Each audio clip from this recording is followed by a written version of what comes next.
Hello you lovely Mario Maker person, my name is Steve and welcome back. Bowser Jr. is one of my favorite entities in Super Mario Maker. All you need to do is to build an interesting arena to fight in, place Bowser Jr. inside it and you got a great boss fight. Today we're going to do exactly this. We'll take a look at 6 different and crazy arenas and contraptions for Bowser Jr. boss fights.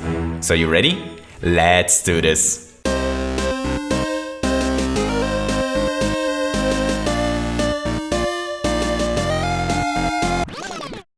Okay, so we start in space today. Mario wants to investigate Bowser's space to finally find out what's going on there. Sadly for him, the only way to reach it is this dangerous Shelmet taxi. To make matters even worse, our No Plumber No More isn't the only passenger on this dangerous vehicle, as it looks as if Bowser Jr. also bought a ticket. Our Italian jump and runner has to be careful to dodge the fireballs, which Bowser Jr. spits towards him, until the Bowser Jr. problem solves itself. Now Mario is finally able to further investigate Bowser's space base.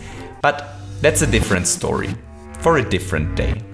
The reason we were able to create such a dangerous Shelmet taxi is because of this bullet blaster layout, and such a dangerous shell train could definitely be used for other crazy shenanigans. But let's take a look on our next Bowser Jr. boss fight. For this boss fight, we add a new point to our dangerous list of evil, because here Mario has to survive without leaving the mushroom corridor. At the top and the bottom are 4 one-up mushrooms on tracks. If Mario is to the right of these mushrooms, the floor disappears. But if Mario is further to the left, the floor transforms into shiny yet evil coins as well. So our brave ex-plumber has to stay inside the mushroom corridor in order to survive. Sadly, he not only has to stay in the corridor, but he also has to defeat Bowser Jr. before the end of the stage appears, since he needs the key which Bowser Jr. owns. Luckily for Mario, Bowser Jr. already took a hit by this small contraption when the stage loaded, because otherwise it would be almost impossible for Mario to survive here. But Mario is a legend, and he wins even this dangerous boss fight. The Don't Leave the Corridor contraption works because of a very simple trick. There are thwomps and P-switches on tracks, hidden outside of the current camera boundaries. The thwomps are set at such a height that they drop down as soon as Mario isn't inside the one-up corridor. Next up, Mario has to defeat the heir of the Koopa Throne in an arena with a twist. While the ground can't disappear here for once, it's still dangerous because this arena becomes smaller and smaller the longer the fight goes on. While there is a lot of space to fight for our turtle and our former plumber, in the beginning the arena becomes smaller and smaller until there is only a very small margin to fight in the end. This works because of a complicated timer setup at the top. There are several track timers wired to pop arms hidden at the top. Whenever one of these timers expires, a bullet blaster drops down. The timers are set up in a way that they expire one after another. Okay, so let's find out what Bowser Jr. prepared for fight number 4. Here, Mario faces Bowser Jr. in the middle of an overgrown ghost house. The fight would be pretty vanilla if it wasn't for the 3 bullet blasters, which flutter into the arena every once in a while. To make things even stranger, the fluttering bullet blasters seem to change their behavior after a while. That's because of a small little trick. The first fluttering bullet blaster is a huge enemy tower with a Goomba shoe at the bottom, but after a while a Shelmet timer expires, which kills the Goomba shoe at the bottom. The next enemy in line to carry this huge contraption is a winged Goomba shoe who flutters differently and changes the behavior of the bullet blasters. Meanwhile, our used to be a plumber defeated Bowser Jr. Only 2 fights to go. Hooray! For our next design, we use Schrödinger's note block in order to create a horrific and bouncy experience for Mario.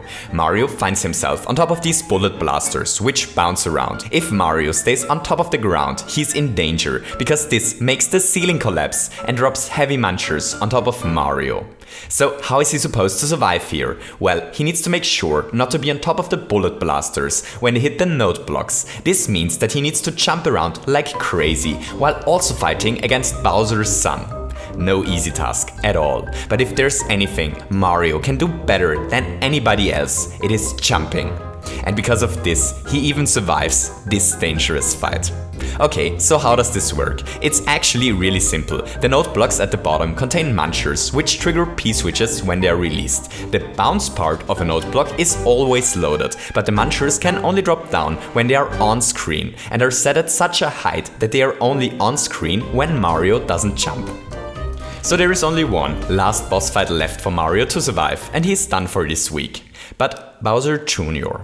learned from his previous encounters with Mario. He analyzed why he was defeated over and over again and came to a conclusion. His weakness is his head. If Bowser Jr. made somehow sure that Mario isn't able to hit his head, Bowser Jr. would probably become invincible.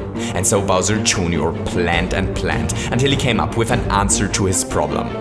All that he needs to do is to enclose himself inside a wall, and Mario can't jump on top of him. Wow, Mario can't hurt Bowser Jr. here. All that he can do is to wall jump towards him. But this can't hit him. But wait a moment, did this wall jump just activate a Shelmet? Is this a boss fight where wall jumps are attacks? It looks as if Mario needs to wall jump 5 times towards Bowser Jr. in order to defeat him. But there is another wall jump wall to his left. What happens if he jumps towards this area? He's rewarded with a Yum Yum Mushroom, so it looks like Bowser Jr. built a fair boss fight once again. Why? Bowser Jr. found a way to be sure to defeat Mario once and for all, but he decided to build a fair fight once again. We can only guess why he decided to do so. Maybe he secretly likes Mario. Maybe he realized that he isn't able to upload this level if there is no way for Mario to win, or maybe he just made a mistake by accident. We don't know. But what we do know is that Mario manages to win even this fight. Okay, so why are wall jumps attacks here? It's actually super simple. There is a Shelmet launcher hidden out of sight. This launcher is unloaded if Mario is inside the boss arena, but becomes loaded for a moment when Mario wall jumps. Because when he wall jumps, the launcher is close enough to Mario to become loaded. The shell then hits a block and disappears, but since the launcher is now unloaded again, it becomes resetted as soon as it is reloaded. Loading is so cool. Okay, so that's basically it. But before we end this little video, we have to reveal last week's magic trick, and I've got a new trick for you. So last week we took a look at these 2 platforms. Both dropped down, but only one of the 2 got reloaded when Mario left the area and re-entered it. Many of you actually guessed right.